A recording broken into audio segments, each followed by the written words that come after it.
بسم اللہ الرحمن الرحیم صلی اللہ علیہ وآلہ وسلم۔ السلام علیکم اسٹوڈنٹس، کیسے ہیں سب لوگ؟ امید کرتا ہوں سب لوگ خیریت سے ہوں گے۔ جیسے کہ آپ لوگ کو پتہ ہے کہ ہم اسلامیات 202 کا کورس شروع کیے ہوئے ہیں۔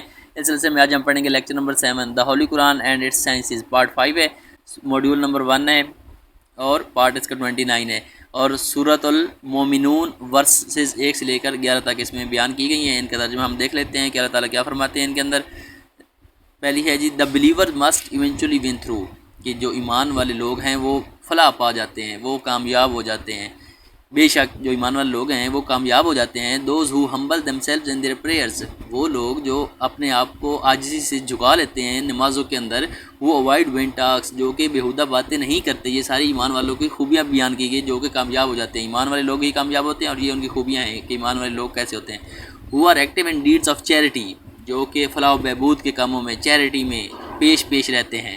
وہ abstain from sex، جو کہ بدکاری سے بچے رہتے ہیں، اپنے آپ کو بدکاری سے بچاتے ہیں۔ except with those joined to them in their marriage bond are the captive whom their rights hand possesses, for in their case they are free from blame، سوائے ان عورتوں کے جو کہ ان کے ساتھ نکاح میں ہوتی ہیں یا ان کی جو باندیاں ہیں ان پر کوئی ملامت نہیں۔ اگر وہ ان کے ساتھ رشتہ زواج بناتے ہیں تو ان پہ کوئی اس میں بلیم نہیں ہے۔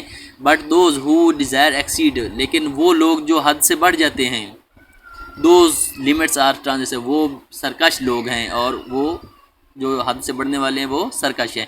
Those who faithfully observe their trust and their covenant, اور وہ لوگ جو اپنی ایمانتوں اور اپنے وعدوں کی پاسداری کرتے ہیں۔ And who strictly guard their prayers، اور پھر اپنی نمازوں کی حفاظت کرتے ہیں۔ those will be the heirs، وہی جنت کے وارث ہیں۔ who will inherit paradise، جو کہ جنت میں ہمیشہ رہیں گے اور جنت کو وراثت میں پائیں گے اور اس میں ہمیشہ کے لیے رہیں گے۔ تو یہ ساری ایمان والوں کی خوبیاں بتائی گئی ہیں، اور کہ ایمان والوں میں کون کون سی خوبیاں ہوتی ہیں۔ آگے موڈول نمبر 2 ہے جی، سورۃ الفرقان ہے، ورسز 63 سے 66 تک ہے۔ And the servants of God most gracious are those who walk on the earth in humanity, اور بے شک اللہ کے بندے وہ ہیں جو زمین پر عاجزی کے ساتھ چلتے ہیں۔ And when the ignorant address them they سے پیس، اور جب جو جہل لوگ ہیں ان کو تنگ کرتے ہیں یا ان کو بلاتے ہیں تو وہ ان سے راستہ اختیار کرتے ہیں، امن کا راستہ اختیار کرتے ہیں۔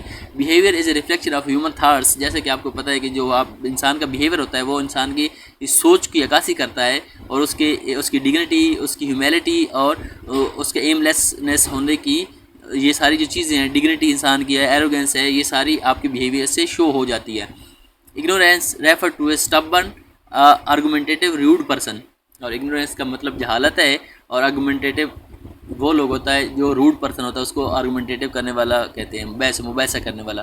اور سلام متارکت مینز گیونگ اپ آرگومنٹس، اور سلام متارکت کا مطلب ہے کہ بحث و مباحثہ کو ترک کر دینا۔ تو یہ اس نے وضاحت کی ہے کہ کس طرح جو ایمان والے لوگ ہیں جب ان کو کسی جیل سے ان کا واسطہ پڑتا ہے تو وہ سلام کرتے ہوئے اس سے الگ ہو جاتے ہیں اور علیحدگی کا راستہ اختیار کرتے ہیں۔ Those who spend the night in adoration in their Lord prostrate and standing، جو کہ اللہ تعالیٰ کی عبادت میں پوری رات اور دن کو گزار دیتے ہیں۔ یہ ساری ایمان والوں کی خوبیاں اس میں بیان کی گئی ہیں۔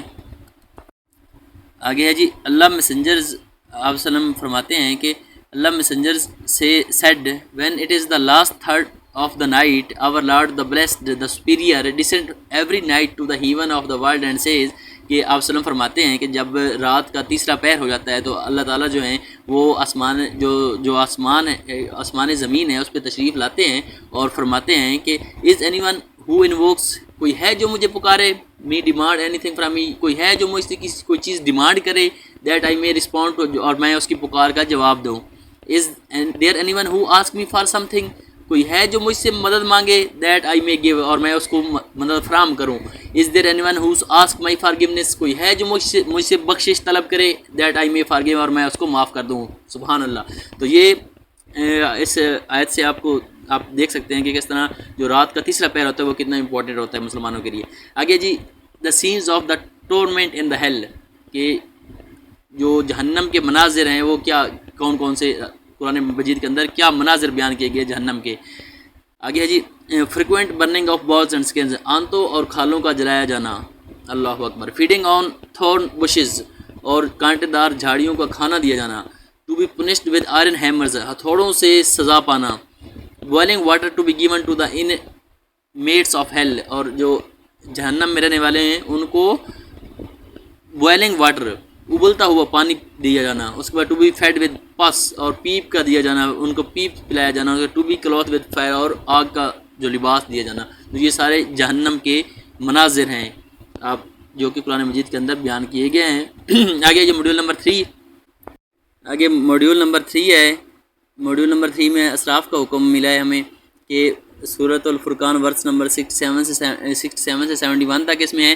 اس میں کہتے ہیں کہ those who when they spend are not extravagant and not niggardly but hold a just balance between those extremes, کہ وہ لوگ رحمان کے بندے تو وہ ہیں جو نہ تو بے جا خرچ کرتے ہیں نہ تنگی کرتے ہیں بلکہ اعتدال سے کام لیتے ہیں. اعتدال کا حکم دیا گیا ہے ہمیں کہ اپنے خرچ میں اعتدال سے کام لیتے ہیں. Moderation main another virtue of Islam is that it commands moderation in both worship and affairs، کہ اسلام جو ہے وہ ہمیشہ آپ کو جو ہے اعتدال کا حکم دیتا ہے آپ کی عبادت کے اندر اور آپ کے کاموں کے اندر. the reason for a man is to produce is to be moderate in expenditure. حدیث سے whoever adopts a modest attitude will not be needy، کہ جو مسلمان بندہ ہوتا ہے، یہ جو رحمان کے بندے ہوتے ہیں وہ اعتدال سے کام لیتے ہیں اپنے اخراجات کے اندر. اور حدیث سے بھی اس بات کو ثابت ہے کہ جو اعتدال سے کام لیتا ہے وہ کبھی نیڈی پسند نہیں ہوتا، کبھی وہ غریب نہیں ہو سکتا. اور ڈفرینس بٹوین ایکسٹرا اسراف اور تبذیر میں کیا فرق ہے؟ اسراف میں اور تبذیر میں یا ویسٹ فلی میں کیا فرق ہے؟ ایکسٹرا ویجنس یہ اسراف ہوتا ہے، it means spending more than necessary, کہ ضرورت سے زیادہ خرچ کرنا. For example spending more on your food اور کلاتھ ہے، اپنے کپڑوں اور کھانوں پہ زیادہ خرچ کرنا ضرورت سے زیادہ. اور اسپینڈنگ ویسٹ فلی، تبذیر کا کیا مطلب ہے؟ It is said to spend on such activities which have nothing to do good, ایسی ایکٹیویٹیز کے اندر پیسہ خرچ کرنا جن کا کوئی اچھائی کے ساتھ کوئی واسطہ نہ ہو. مثال کے طور پر شو آف کے لیے، یا آپ اپنی مطلب بے ضروری بغیر ضرورت کے کوئی چیز خرچ کرنا جسٹ فار شو آف، تو اس کو تبذیر کہتے ہیں. ان دونوں سے اسلام نے منع کیا ہے. ٹھیک ہے، اور جو ایسا کرتا ہے وہ شیطان کے بھائی ہوتے ہیں، ان کو شیطان کا بھائی قرار دیا گیا ہے. آپ نے ان کو ایک دفعہ دیکھ لینا ہے. اور اس کے بعد آگے ہے جی ایک شرک آپ کو پتہ ہے شرک میں کی ممانعت اسلام میں کتنی سخت ہے کہ the messenger of Allah peace be upon بعد asked which sun is the greatest, کہ سب سے بڑا گناہ کون سا؟ آپ وسلم سے پوچھا گیا. آپ وسلم نے فرمایا کہ اللہ تعالیٰ کے ساتھ کسی کو شریک ٹھہرانا سب سے بڑا گناہ ہے. اور اس کے بعد جو گناہ ہے اس کے بعد دوسرا گناہ ہے he said which sin is greater after that، اس کے بعد کون سا بڑا گناہ ہے؟ he said killing your children for the fear that they will eat with you. اور آپ صلی اللہ نے فرمایا کہ اس سے بڑا گناہ یہ ہے کہ آپ اپنے بچوں کو قتل کر دیں کہ وہ آپ کے ساتھ کھائیں گے اس ڈر سے. he asked then which one، اس نے پھر پوچھا کہ اس سے بڑا پھر تیسرے نمبر پہ بڑا کون سا گناہ ہے؟ تو آپ صلی اللہ نے فرمایا he said that the commit adultery with your neighbor wife، اپنی کہ کوئی شخص اپنے پڑوسی کی بیوی کے ساتھ زنا کرے، تو یہ تیسرے نمبر پہ بڑا گناہ ہے. اور دین ہی پیس بی اپن said that these things are confounded by this verse، اور پھر آپ صلی اللہ نے وہ آیت بھی تلاوت فرمائی جس میں ان چیزوں کی ممانعت کی گئی ہے. آگے موڈیول نمبر 4 ہے. موڈیول نمبر 4 اس میں سورۃ الفرقان کی آیت نمبر 72 سے 74 تک بیان کی گئی ہیں. اس میں ہے جی those who witness no falsehood and if they pass by futility they pass by it with honorable avoidance. اور وہ لوگ اور ایمان والے لوگ وہ ہیں جو کسی برے کام کو دیکھتے ہیں تو پاس سے تو اس میں شریک نہیں ہوتے بلکہ پاس سے عاجزی کے ساتھ گزر جاتے ہیں. those who even they are admonished with the signs of their Lord droop not down at them as if they were deaf or blind. اور جب اللہ کی آیتوں کا ان کے سامنے ذکر کیا جاتا ہے تو وہ بہرے اور گونگے نہیں بن جاتے بلکہ اس میں غور و فکر کرتے ہیں. those who pray، اور جو دعا کرتے ہیں our Lord grant unto us our wives and offspring who will be the comfort of our eyes and give us the grace to lead the righteous. اور وہ اللہ تعالیٰ سے دعا کرتے رہتے ہیں کہ ہماری اولاد اور ہماری بیویوں کو ہماری آنکھوں کی ٹھنڈک بنا دے اور ہمیں جو پرہیزگار لوگ ہیں ان میں ہمیں شامل فرما دے. اور یہی عباد اور رحمان کے بندے ہیں اور اللہ کے بندے یہی ہیں. اور میننگ آف شہادت اینڈ زور اور شہادت کا کیا مطلب ہے؟ شہادت کا مطلب ہوتا ہے گواہی دینا، اور زور میں ہر باطل اور لغو کام آتا ہے کہ کوئی بھی غیر ضروری کام یا جو باطل کام ہو اس کو زور کہتے ہیں. اور شہادت کا مطلب ہوتا ہے گواہی دینا. آپ نے اس کو ایک دفعہ دیکھ لینا ہے. they do not ignorate the verses of Quran. تو اللہ تعالیٰ کے جو عباد کے بندے ہیں ان کی کیا خوبیاں ہیں کہ وہ اللہ تعالیٰ کی جو آیات ہیں ان کو اگنور نہیں کرتے بلکہ اور ان کو بہرے گونگوں کی طرح نہیں سنتے بلکہ ان کو اچھے طریقے سے سنتے ہیں اور ان میں غور و فکر کرتے ہیں اور اپنے بچوں اور اپنی بیویوں کے لیے بھی دعا کرتے رہتے ہیں اور اپنا پرہیزگاروں میں شامل ہونے کی اپنے لیے دعا کرتے رہتے ہیں اور ان کے لیے جنت میں اعلیٰ بغات ہیں اور وہ ان میں ہمیشہ کے لیے رہیں گے. تو یہ ساری اس کا مفہوم ہے سورۃ الفرقان کی آیت نمبر 75 سے 76 اور 72 سے 74 تک کا کہ وہ لوگ جنت پانے والے اور جنت میں ہمیشہ رہیں گے.